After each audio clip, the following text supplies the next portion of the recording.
Hello दोस्तों, आपका स्वागत करता हूं मैं विकास मल्होत्रा। आज की वीडियो में हम बात करेंगे निफ्टी बैंक निफ्टी को एनालाइज करेंगे और उसके साथ साथ कुछ ऐसे स्टॉक्स को एनालाइज करेंगे जिसके बाय और सेल लेवल्स आपको बताऊंगा। कल आप इंट्राडे के लिए आप उसको रिडार में रखिएगा, जैसे ही ब्रेकआउट होगा आपको प्रॉफिट देकर जाएंगे और वैसे ही आप उसमें प्रॉफिट कमा सकते हैं। फ्री टेलीग्राम चैनल को ज्वाइन कर लीजिए, आपके सामने है free Telegram bulls money equity research. इसका लिंक जो है आपको डिस्क्रिप्शन बॉक्स में मिल जाएगा।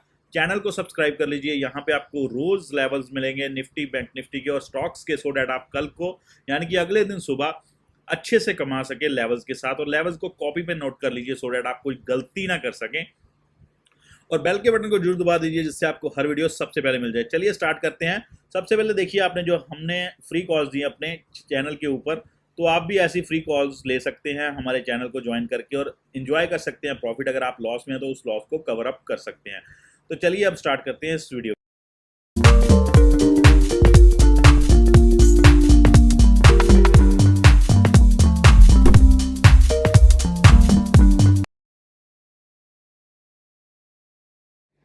चलिए स्टार्ट करते हैं इस वीडियो को। सबसे पहले निफ्टी के लेवल्स को जानते हैं। चार्ट के ऊपर वन डे का टाइम फ्रेम और ट्रेडिंग व्यू का प्लेटफॉर्म हम यूज़ कर रहे हैं इसको समझने के लिए। सबसे पहले देखिए, अगर आज हुआ क्या, आज देखिए जो आज कैंडल जनरेट हुई है वो निफ्टी ने एक अच्छी रिकवरी दी नीचे लेवल से लेके, और जो बंद हुआ फिर से फ्लैट की तरफ ही बंद हुआ। सो ये डॉजी नहीं कह सकते, लेकिन लुक लाइक डॉजी है। तो ऐसी ही कैंडल बनी है अभी। जो हमारा रेसिस्टेंस और जो हमारा सपोर्ट था वो अभी भी बरकरार है। आप देख लीजिए, रेसिस्टेंस था जो पहला हमारा वो लगभग यहाँ पे था 17,570 से 75 रुपये का। उसके ऊपर का हाई लगाकर उसको नहीं क्रॉस कर पाई डेली बेसिस के ऊपर, तो जो क्लोजिंग हुई है उसके नीचे हुई है लगभग। और उसके ऊपर का जो रेसिस्टेंस था वो लगभग 17,650 के आसपास। और सबसे बड़ा जो रेसिस्टेंस है वो है लगभग 17,790 रुपये के आसपास का। तो ये तीन रेसिस्टेंस है जिसको आप लिख लीजिए, कॉपी पे नोट कर लीजिए। अदरवाइज मैं आपको यहाँ पे नोट कर देता हूँ सो डैट आपको अच्छे से पता चल सके। सबसे पहला है 17,570 का, और उसके बाद जो है वो है 17,650 का, और जो तीसरा होगा वो होगा 17,790 का। तो ये तीन लेवल्स हैं जो आपको यहाँ पे एज ए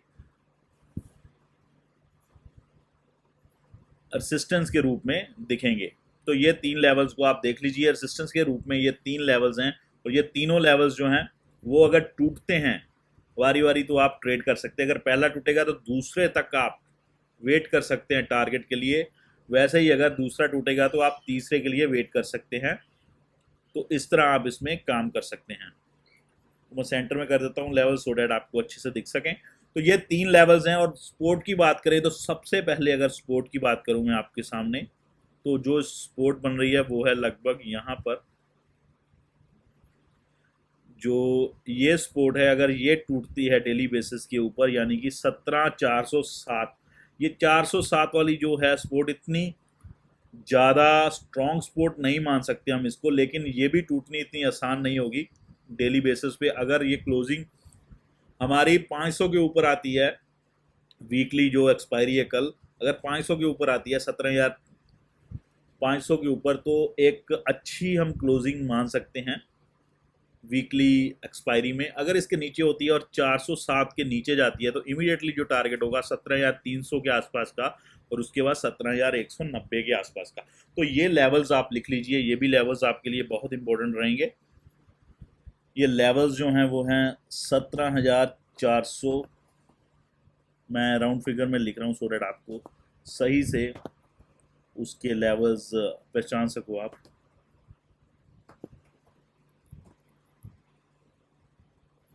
तो ये लेवल्स हैं सपोर्ट के लेवल।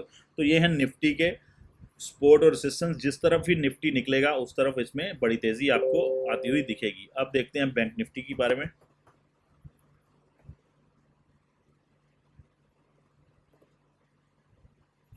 तो ये है बैंक निफ्टी आपके सामने। तो इसके रेसिस्टेंस आपके सामने पहले से ही नोट किए हुए हैं। तो यहाँ पे बैंक निफ्टी जो क्लोजिंग हुई है वो लगभग 36,900 44 के आसपास की इसकी क्लोजिंग है, जो कि 37,000 के नीचे की क्लोजिंग है, जिसको हम बेयरिश मान सकते हैं अभी प्रेजेंट में। लेकिन कल कैसे मार्केट ओपन होगी उससे रहेगा।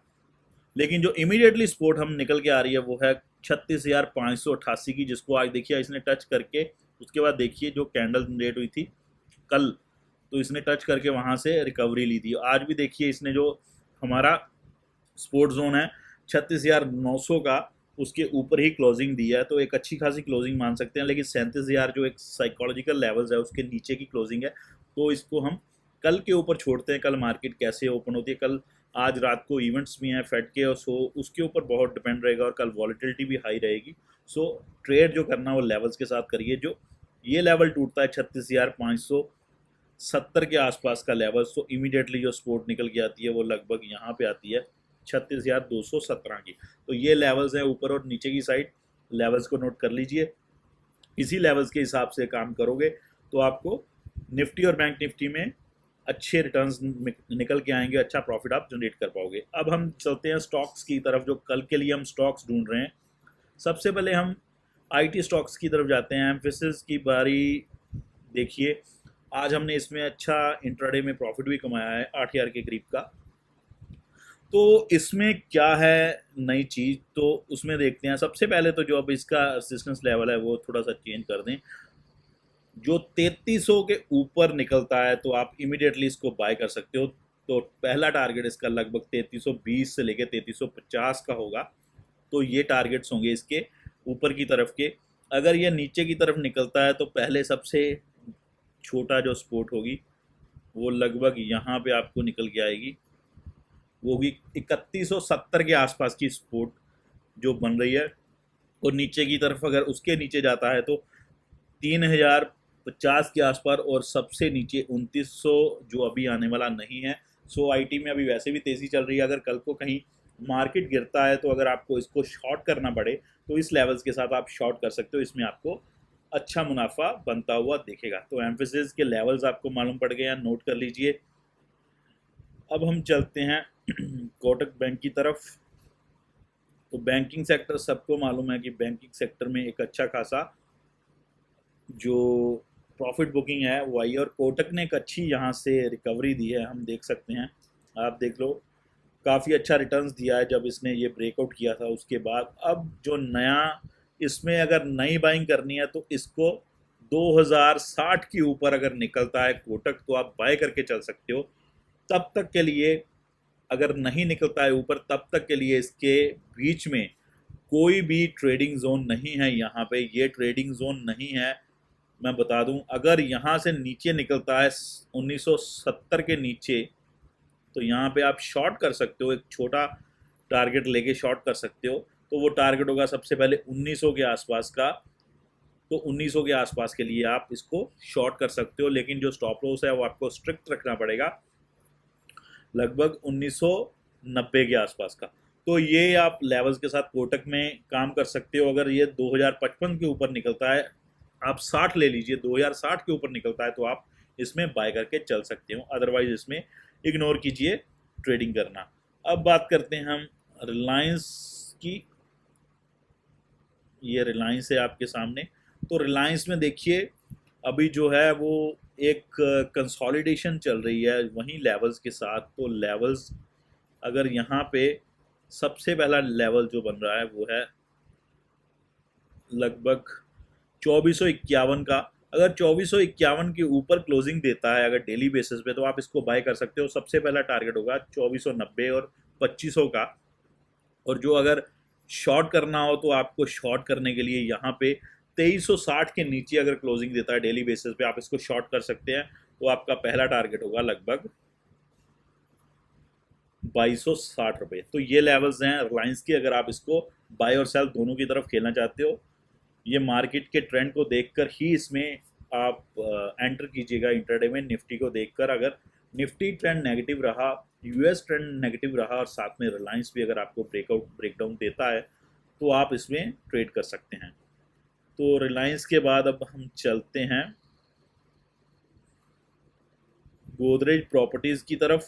एक अच्छा खासा मूव दिया है गोदरेज प्रॉपर्टी ने। ये देखिए हमने यहाँ पे ब्रेकआउट रखा था, इसके ऊपर जब निकला तब हमने बाय किया था और यहाँ पे देखिए कितना अच्छा खासा प्रॉफिट इसने ऑलरेडी निकाल के दिया है। अब यहाँ से क्या करना है, अब यहाँ से अगर कल को ये लगभग 1974 यानी कि 1975 के ऊपर निकलता है तो आप इसको 2000 के लिए टारगेट के लिए बाय कर सकते हैं, लेकिन रिस्क रिवॉर्ड बहुत बड़ा है।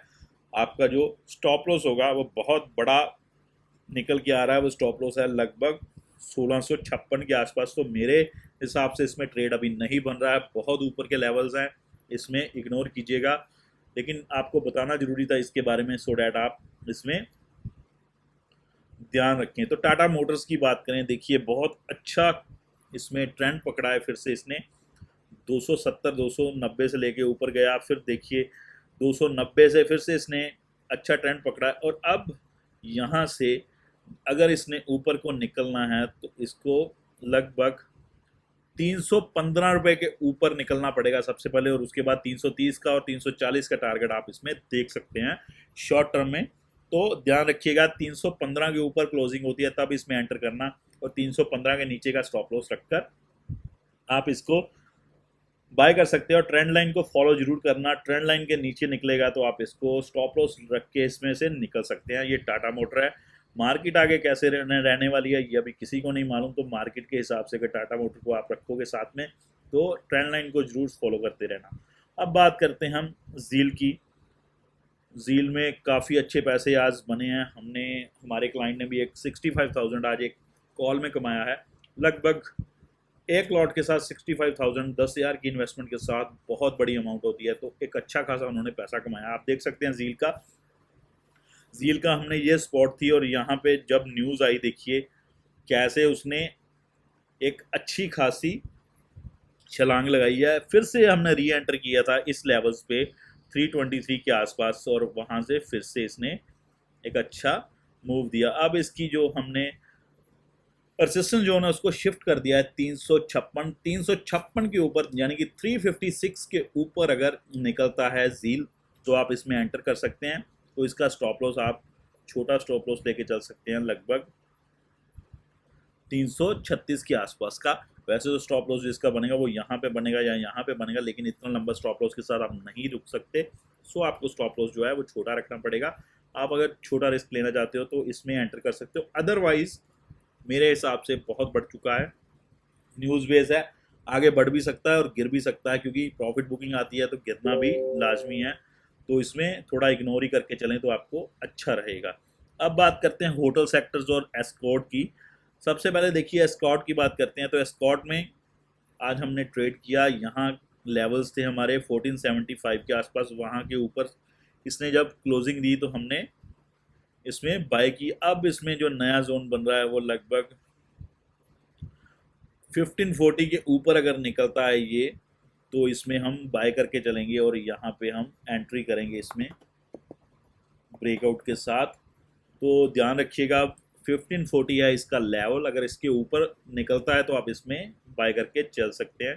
टेक महिंद्रा की स्टोरी देख लीजिए, एक अच्छा खासा मूव टेक महिंद्रा ने, ये देखिए यहाँ पे एंट्री थी 1478 1480 के ऊपर, और ये देखिए मूव क्या शानदार मूव दिया है 1526 के आसपास का। आप 1530 से ऊपर निकलेगा तो आप इसमें बाय कर सकते हैं फिर से, और 1550 का इसका टारगेट होगा इंट्राडे से शॉर्ट टर्म के लिए।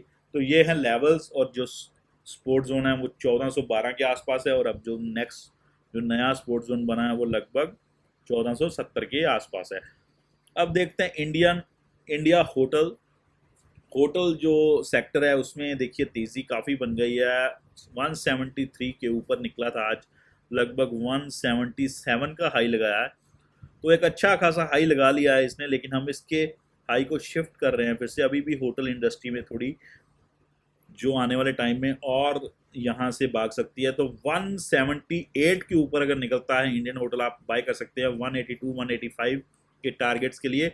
जो स्पोर्ट जोन है वो इसका लगभग 155 का, लेकिन हम एक छोटा स्पोर्ट जोन इसका बना रहे हैं, वो लगभग यहाँ पे है 167 के स्टॉप लॉस के साथ। तो इसमें आप अगर एंट्री करना चाहते हो तो 178 के ऊपर कीजिएगा, लेकिन छोटे से टारगेट के लिए रिस्क रिवॉर्ड सही नहीं है तो आप इसको इग्नोर भी कर सकते हैं, बिकॉज ऑलरेडी बहुत भाग चुका है।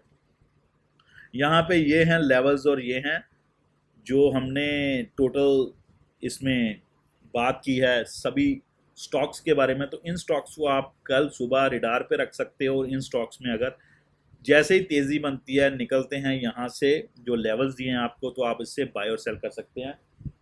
वीडियो अच्छी लगे लाइक और शेयर कर दीजिएगा, चैनल को सब्सक्राइब कर दीजिए, बेल के बटन को जरूर दबा दीजिए जिससे आपको हर वीडियो सबसे पहले मिले।